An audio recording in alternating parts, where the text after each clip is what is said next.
ফেনীর অবস্থা জানতে চাই। বন্যা পরিস্থিতি আপনি কেমন দেখতে পাচ্ছেন? আমাদের আরেক সহকর্মী জানাচ্ছিলেন কিছুক্ষণ আগে ফেনীর অবস্থা।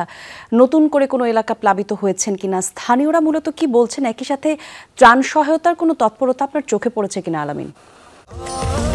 স্বাস্থ্যকর অল টাইম ফ্যামিলি কেক, সব সময় অল টাইম হেলদি লাইফ।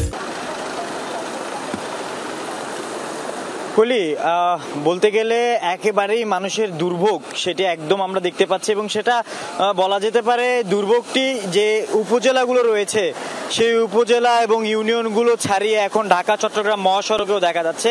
এই যে জলাবদ্ধতা যেটি দেখতে পাচ্ছেন, এটি ঢাকা চট্টগ্রাম মহাসড়ক এবং ঢাকা চট্টগ্রাম মহাসড়কের একটি অংশ যেটি চট্টগ্রাম থেকে ঢাকা যাওয়ার অংশ ফেনীর, সেই অংশটিতে পানি নেই। তবে ঢাকা থেকে চট্টগ্রাম যাওয়ার ফেনীর অংশটিতে দেখতে পাচ্ছেন যে মহাসড়কের মধ্যে এই পানি এবং সামনে একটি দীর্ঘ যানজটের সৃষ্টি হয়েছে।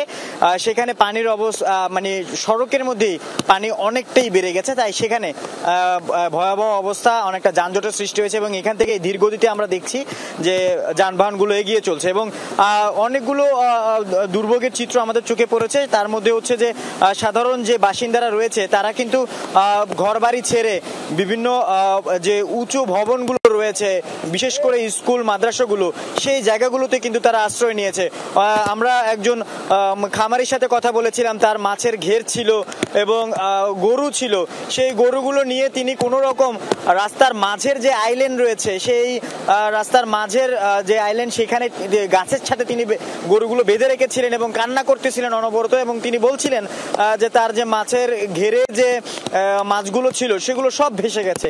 এই খামারির মতোই আমি যদি বলতে চাই, এই যে তিনি মৎস্য চাষ করেছেন, তার গরু ছিল, সেইগুলো তিনি মানে তার যে কষ্টটা আমরা দেখতে পেয়েছি, এমন কষ্ট কিন্তু এমন হাজারো পরিবারের ফেনীর। এবং এই যে ফেনীর মানুষের যে দুর্ভোগে আটকে থাকা, সেখানে কিছুটা হলেও স্বস্তি যোগাচ্ছে বাংলাদেশ নৌবাহিনী।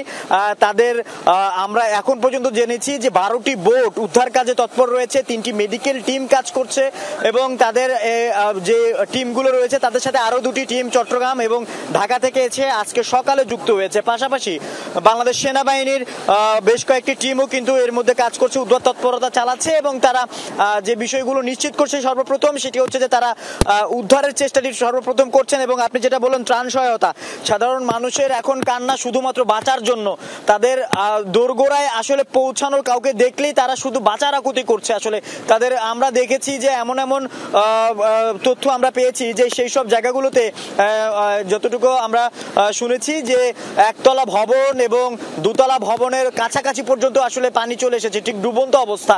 এমন অবস্থায় কিন্তু ফেনীর বিশেষ করে পরশুরাম এবং সোনাগাজী যে উপজেলা রয়েছে সেই জায়গাগুলোতে আমরা একেবারে সেই দুর্ভোগে পড়া মানুষগুলোর কাছে যাব এবং সর্বশেষ তথ্যগুলো আপনাদের জানানোর চেষ্টা করব। জি, আপনি নিজেও সাবধানে থাকবেন আলামিন, ধন্যবাদ আপনাকে।